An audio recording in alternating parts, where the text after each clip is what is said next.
Well, hey everyone, it's Hudson. Welcome to this week's Approaching the Scene. I literally just got back from the Palouse. I haven't even unpacked my bags yet.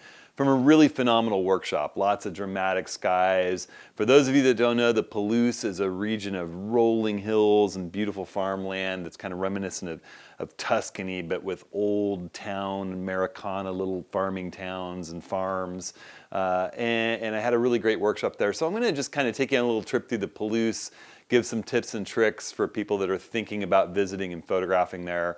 And then afterwards, I'm going to take a question about using the Nikon Z system for Milky Way photography and stars, as well as a question that I had from someone who bought the Robus 5570 tripod that I recommended as a kind of a more affordable alternative to the big Gitzo tripod that I like to carry. A little talk about its leveling adapter. So we'll hit that stuff, and I'm going to start off with just a little trip kind of through the Palouse here. So starting out, you know, we had some good weather, some bad weather. The beginning of the trip was actually, the first day was really the only kind of day you could say was a bad day. There was some mist and some rain, but we had dramatic light all the same. We went up on Steptoe Butte.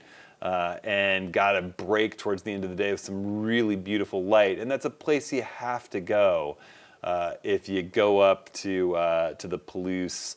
You go up on this butte, there's a 360-degree view looking down over the farmland, stretching into the distance. And you just do these abstracts with long lenses. And then, you know, the next day we had beautiful weather. So, you know, we had a kind of a range of everything from beautiful thunderheads and storm clouds mixed with sun. To beautiful sunny weather, but never the kind of dull, boring, not a cloud in the sky or complete overcast, nothing happening. It was a great workshop. And you know, I'll just say all these images pretty much are from my Nikon Z7. They're all JPEGs out of it that just transferred wirelessly to my tablet while I was out shooting. I haven't even downloaded the cards from the trip yet, to be perfectly honest. I used Nikon's Snap Bridge app and had the auto link activated. So via Bluetooth, I shot RAW plus JPEG, and all the JPEGs just flowed into my tablet, which was in my camera bag, and I could just pull up the JPEGs. And so I haven't even gone through and really culled and processed this trip yet. There's a couple of images that I did delve in and look at, and I'll tell you which ones those are that I've processed a little bit here. But by and large, they're all from the Z7. There's a couple of pictures from my phone. This is a Google Pixel 3 XL photo of my good friend CJ on the workshop shooting a photo with his iPhone. So it's real meta there. But there's a couple of Z6 shots. Everything else is Z7, and they're pretty much all JPEGs, pretty close to straight out of the camera. More shots from up on Steptoe. Definitely a place you got to go. There's a wonderful place called Dahlman's Barn that has this cool kind of fence that's been welded out of wheels, lets you do some crazy abstract stuff. The hills around there are really beautiful. The farm is pretty. We had just a great sky that day. It's definitely a place to go check out. It's not far from the town of Palouse and from Colfax. We actually stayed in Colfax, both great towns. Palouse is one of my favorite towns. Not a lot of places to stay there, but it's so nicely located in the middle of everything. And Colfax has a great hotel at the Best Western. They had a nice boardroom for us to do our educational work for the workshop and have classes, but also it's just been completely revamped and upgraded, and the facilities were really nice. The staff was great there. We just had a ton of fun, you know, in good weather and in bad. One of the things I love to photograph are the falling down old buildings and barns, you know, and it's always like, get it now before it's gone. And here's an old granary that's just falling down. It was on the way out to Dahlman's farm. Keep an eye out for it if it's still there on the left. And in this one, I did jump in and did a little HDR processing in on one, put two images together. On this day, I wanted to see how this would work out. So here's, you know, the best image I had out of the camera with just a few slider pulls for shadows, and I knew that I was having trouble here in the highlights. So I photographed it on the light meter, and then one shot 3 stops underexposed. And I was just hand holding. I set up the bracketing to shoot one on the meter, one 3 stops underexposed, and then I put it in a burst mode, just went bap bap. You know, really quick. It's a 14 millimeter. This is with my new Nikon 14 to 30 f4 S lens, which is razor sharp. This is shooting at f4 with the Z6, and I think you can get an idea that this lens is, well, this is a JPEG of it, but if I zoom in, it's really sharp. I'll do an approach in the scene about that lens before too much more time goes by. I'm really enjoying it. But you can just see that by, if you're worried about having too much contrast, I'm constantly talking about this when I do my shooting tutorials. The minute you get worried about contrast, shoot a bracketed set and you can see the benefits of it. There's just so much more detail. And I haven't processed it in kind of a daydream-like fake-looking HDR way. This is really natural. It's just getting the shadow detail at the same time as protecting those highlights in the clouds. And the difference is pretty dramatic with just a little bit of work. We had some beautiful sunny days. There's my good friend Rick LePage helping teach the workshop. The two of us spotted this combine with this flag just ripping in the wind on our way to a blue hour shoot. We thought we should stop by that on the way back and just freeze that flag with a flash and let everybody shoot a long exposure with some stars. And I think of it like the battle combine. This was out near Steptoe Butte. And I think that's the thing about the Palouse. As you're running around out there, it's going to be different every year. You're going to see different things. The clouds and the sky are going to be different. I think the old grain elevators and granaries are a great place to photograph. You'll find details and interesting, just looks and things to see. Everybody's going to see something different as you're photographing around these places. The towns have old cars and cool buildings. The farmland is constantly changing with the light playing across it. Just be ready to find a safe spot to pull off where you're not blocking the road, where nobody's going to come flying over a hill and hit you. Make sure you're safely off the road. And then really carefully, walk back to get those shots that you want. They're constantly changing. It's just, whether you want the long lens to dial in or here, at 14 millimeters to get a wide shot of this, just special landscape that's constantly ever changing.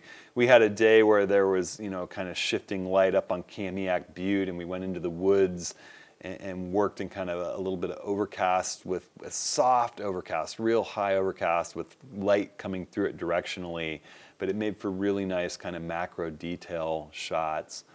Another place you gotta go if you go to the Palouse is to Palouse Falls. It is a big, dramatic waterfall. Lots of ways to photograph it, and it has really nice light. This is at the end of the day where the light's kind of the last light still on the hills behind it. In the early morning, the sun often rises pretty close behind it. There are some ways to work with the moon. We had clouds, so we didn't get a moon, but the moon would rise back there. It's a really beautiful, beautiful spot to photograph. Just be very careful. A number of people have fallen to their deaths off these cliffs, trying to get the right shot or trying to Instagram themselves. So, take care of yourself while you're out there.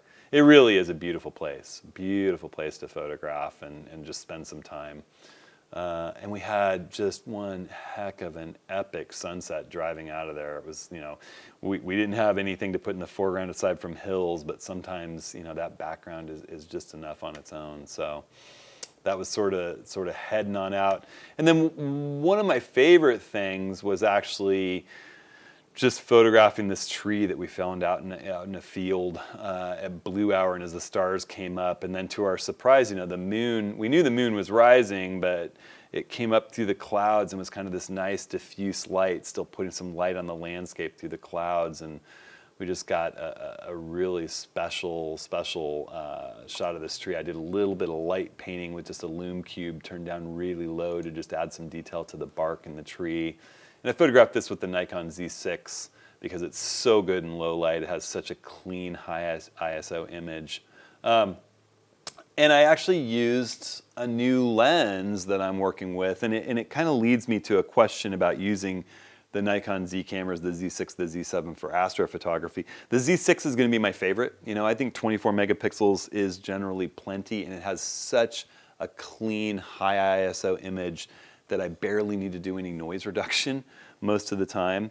But the one thing I'm not a big fan of is using these Z lenses. This is the 14 to 30 for doing astrophotography. And the reason why isn't just because of the f4. I mean, the ISO quality out of the Z6, I can shoot at 20,800 ISO and still have really nice, clean, usable images. The problem is more the focus by wire system.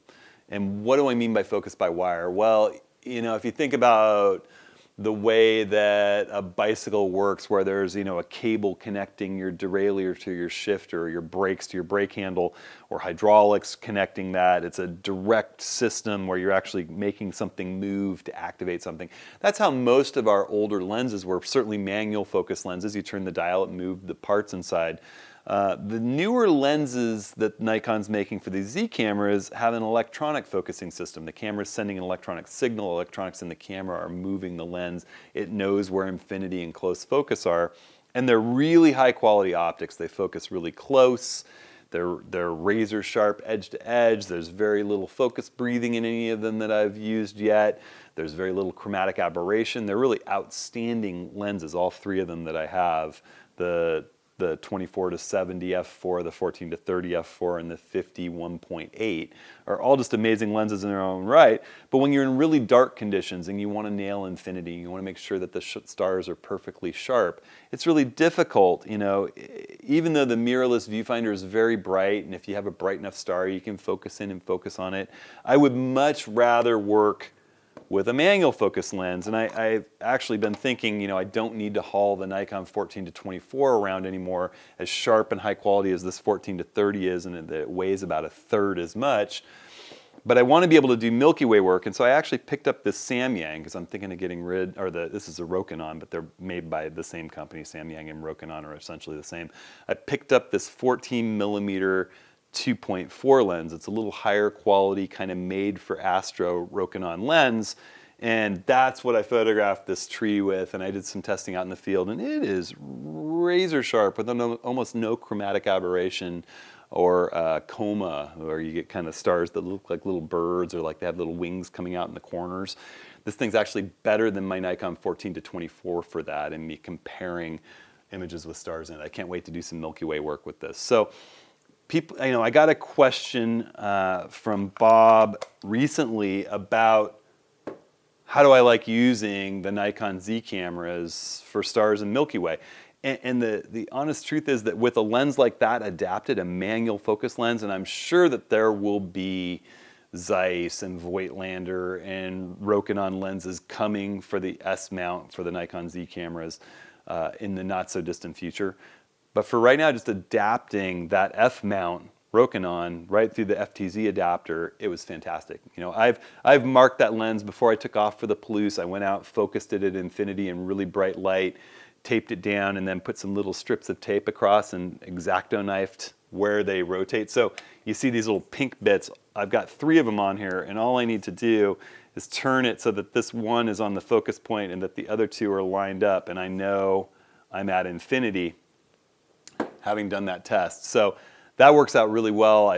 The stars are perfect, infinity is perfect. And then if you want to focus on something closer, you use a light and shine it, and it's easy to focus. So with some peaking. But that ability to know right where infinity is, I like a manual focus prime for doing Milky Way stuff. And the fact of the matter is, when I was setting up to do this photo of the combine with the flag, before I ever flashed it, just with a bit of moonlight, I could see the red, white, and blue and star pattern through that electronic viewfinder just by a tiny bit of moonlight. So I can't really overemphasize just how great the Z camera's mirrorless viewfinder is in low light. I mean, it's really just completely different for me looking through this in low light at how it amplifies without boosting the noise, and I can really see to compose better in low light. So I love working with it for low light situations. I just am, you know, gonna want that manual focus lens where I have a known infinity point to focus on, where I can just dial it to infinity and I know I'm focused on infinity on the stars. The focus by wire lenses, you know, not so great. Now, I had another question about the Robus 5570 tripod that I recommended recently as an alternative to the big 79-inch Gitzo that I like so much. This one also gets really tall. It gets, if you stretch it out, it gets about yay high, you know, definitely high enough. It's maybe 6'5" or 6'6", not quite the 7 feet, but for about half the price. Really nice fit and finish. I had someone note that the bowl that comes with it when you mount your fluid head up with, you know, say a Manfrotto or Enduro half ball adapter to do the leveling under the head, the way that the bowl that comes with the Robus is designed kind of limits the amount of tilt that you have as you go to do your leveling with the head. And that's a valid point. You know, I hadn't really noticed it in general. I try to set my head up where it's kind of close to level, and I hadn't gotten to a situation where I couldn't get the head leveled. It's true, there's a really nice design to this Robus bowl, the bowl adapter that goes in here, in that it's captive. And what do I mean by that? Well, if I take the fluid head off of here and I'm just looking at the tripod's bowl, it has this built-in sort of wrench on the tripod itself that you can loosen up the spider, which clamps this bowl or the plate that comes with it. And if you loosen it, it won't come out unless you pull this little pin, and that's because it has this groove built in. But as you can see, there's also the fact that this comes out a little bit, and it just makes it so you have a little bit less ability to level. So one solution to that is this Sunway photo bowl that I use with my Gitzo. It fits right in just as well. I'll have a link to that on my YouTube page. I'll show you where that's at. But you can put this in here, clamp it down. Now, it's not going to have that safety. If it comes loose, it'll pop right out, right? But I think I'm going, yeah, there we go. But you clamp it in tight. And, you know, in my Gitzo, I've never had a safety like that, and I've never had a problem. You just got to make sure that it stays tight. You're not running around with a loose head. You go ahead, slap your head back in here, tighten this on. Well, that Sunway photo bowl, which is, I don't know, $49 on B&H. I'll put a link to it, like I said.